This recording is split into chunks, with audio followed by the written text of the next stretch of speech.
As the gaming world becomes more and more digital, there's a growing subset of gamers that want a return to physical games that they can hold in their hands and truly own. No downloads, no DRM, no servers that can be taken offline. Just pop in the game and start playing, just like the old days, right? That sounds great on paper, and quite a few companies have risen up to attempt to deliver the joys of physical games to those who want them, for games old and new. This includes companies like Limited Run Games, Strictly Limited Games, just to name a couple of them, but there are others out there. But I've been very hesitant to buy anything from any of these limited edition physical game companies, and I'm not sure if I ever will. Never say never, of course, but I've seen quite a few problems that have emerged from the limited edition physical games industry that lead me to believe that they're not much better than the AAA gaming companies of today.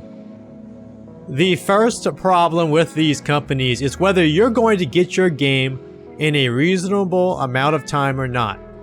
Now, I understand the economic model they're going for here. These companies are not mass producing these games and shipping them out to Walmart and GameStop. They need to figure out how many copies they should produce based on manufacturing cost and demand for said product, take the pre-orders and hopefully sell out pretty quickly, and then they should be able to go to manufacturing, which involves converting a digital game into a physical copy in some cases, or just taking an old ROM and putting it on a cartridge, and eventually get everything in and ship it out. But that doesn't seem to happen in a timely manner with these companies. One of the worst offenders is Strictly Limited Games. For example, they took pre-orders for Rayforce Arcade Chronology, which is an excellent compilation of 3 iconic title shmups from the 90s, back in 2022. But that release got delayed from 2023 to 2024 and got delayed again, and it's been mostly radio silent on their end since. I know of at least one prominent shmup player who brought that up again earlier this year on Shmup Junkie's Discord, because he's been waiting for his Switch copy for a very long time, and he still is for that matter, as far as I know. There are other games that are taking too long to ship out besides Ray-Z, like the Mecha Ritz Desotopia compilation, another shmup. Strictly Limited Games also took over 2 years to ship out physical copies of a Turrican compilation on Switch, but at least that one shipped out finally. Things have gotten so bad for the company that they put out a lengthy statement to Nintendo Life earlier this year when questioned about these issues, addressing the concerns from customers, promising to get many of these games shipped out. They claimed they had shortages in manufacturing and that they had to slow down on production and are supposed to be finally catching up, allegedly.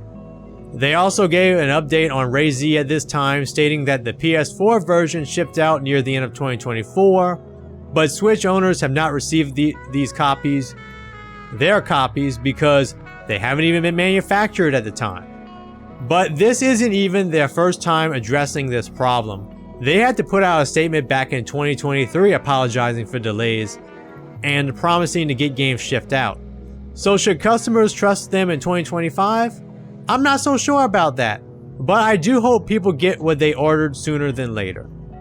Now, Strictly Limited Games is not the only company having problems with delays. Even Limited Run Games has delayed shipments in the past. Just this year, they delayed the physical releases of Yakuza Kiwami and Zero. Their recent shipment of Shantae Advance Risky Revolution has suffered from a delay or two as well. But we'll come back to that one later on in the video because there's a bigger controversy with that release. Back in 2023, they also addressed delays in a blog post just like Strictly Limited Games did. So even they were having problems getting products shipped out back then.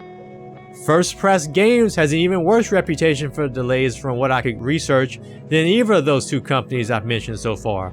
Some gamers have given up entirely on that company in particular, considering them to be a big scam.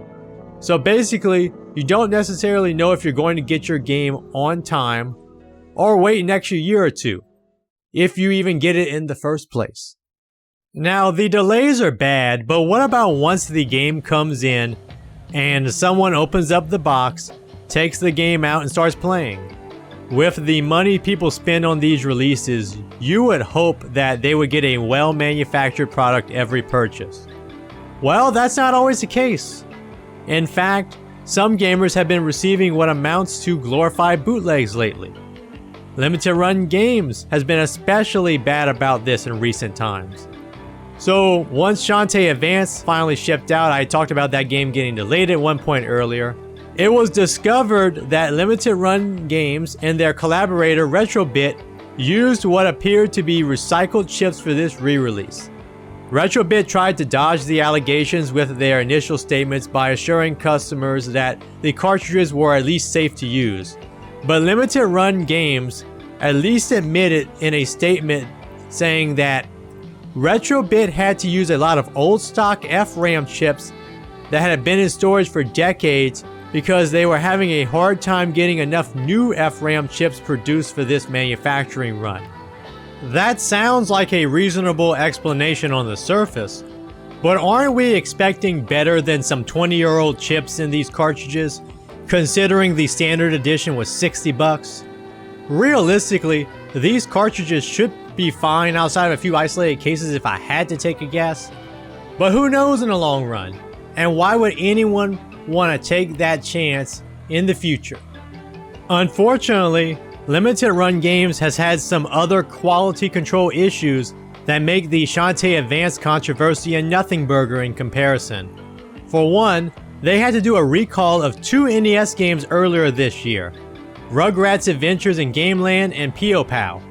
That's because it was discovered that these games could damage your NES because the cartridges draw power from the wrong places on the system. Limited Run Games threw their manufacturing partner under the bus for this, saying that it wasn't a company that they normally work with. The fact that these cartridges could potentially destroy someone's NES is pretty concerning to me. And it was 2 games, not just one. And yeah, I'm sure it is the manufacturing partner to blame. I don't necessarily doubt that. But it's a bad look when people are paying a lot of money for these games. But if you're thinking that this is just a 2025 problem for the company, that is not the case either. Last year there was a huge controversy regarding Limited Run Games and their re-releases of D and Plumbers Don't Wear Ties on the 3DO. Once copies of these games shipped, it was quickly discovered that these copies were pressed on CDR instead of standard CDs. This was discovered because people had difficulties playing these games on real hardware.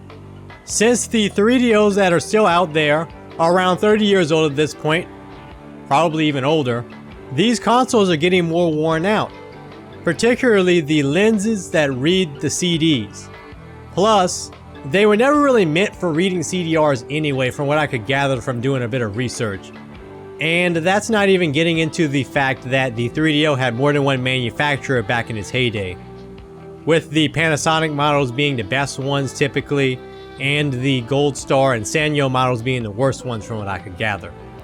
Limited Run Games should have been aware of this potential issue and not cheaped out on the manufacturing in order to save a few bucks. Now, the company apologized and offered replacement CDs once they got enough backlash. They claimed that this problem was exclusive to the release of D and not a thing with Plumbers Don't Wear Ties. But outside of people disputing that part, that was said to be the end of this controversy. But they did not do a good job of getting these replacement copies out fast enough.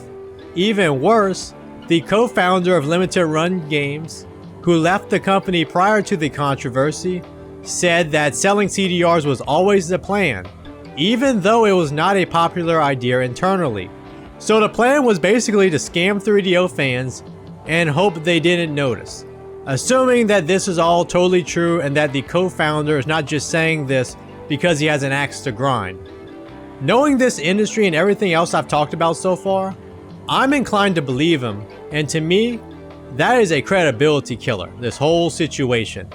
I don't see how anybody can trust this company after this and the other more recent mishaps I've mentioned. If you needed one more reason not to trust limited run games, I discovered one recently that almost no one is talking about, but it's the kind of thing that shows exactly what kind of company they are. So limited run games also does digital releases nowadays of older games, using the Carbon engine as their emulator of choice. Now in the past, they've actually been really cool about including the ROMs inside the game folders, instead of doing some sort of DRM scheme to protect the files. This is true for their Jurassic Park collection on Steam, as well as the Rocket Knight Adventures Sparkster collection. Unfortunately, Limited Run Games has done a complete 180 and is now embracing DRM in their recent digital releases. I learned this because I bought their re-release of Rendering Ranger R2, one of the rarest Super Famicom games, off of Good Old Games recently. When I looked in the game folder, I see an archive file that has the ROMs in it, and I'm able to open it in Linux, but guess what? I can't take the ROMs out of it without entering a password.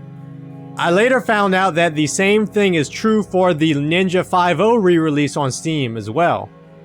It's one thing to hide the files in some other files that I can't open, or to rework the ROM files to where they're not really usable in regular emulators, but this is like dangling a Twinkie at a small child and then pulling it away at the last second and saying, "Ha ha, you can't have it." That's a bunch of garbage. But regardless of that, I wasn't in the mood for this, so I decided to get a refund right away because I'm not playing along with these mind games. And to make it even worse, this game did not want to load for me on Linux via Wine or Proton, which is kind of weird considering it's just an emulator running a ROM. Usually these types of releases run just fine in Linux. And I'm pretty sure someone has cracked the password because I found one in the Steam forums after the fact, but I already got my refund by that point, and I'm not repaying for the game to test it out. And honestly, there are ways to extract that ROM from the compilation, like using a hex editor while the game is running, but I didn't feel like doing that. Plus, the thing that these companies never seem to understand is that people could have pirated this game for the last couple of decades off the internet anyway. The ROM's already out there. I'm not a big fan of piracy, by the way, but I could have done it in this case if I really wanted to. But I think a boycott works better. It sends a stronger message to these companies anyway. Even worse is the sheer hypocrisy in failing to understand their own audience.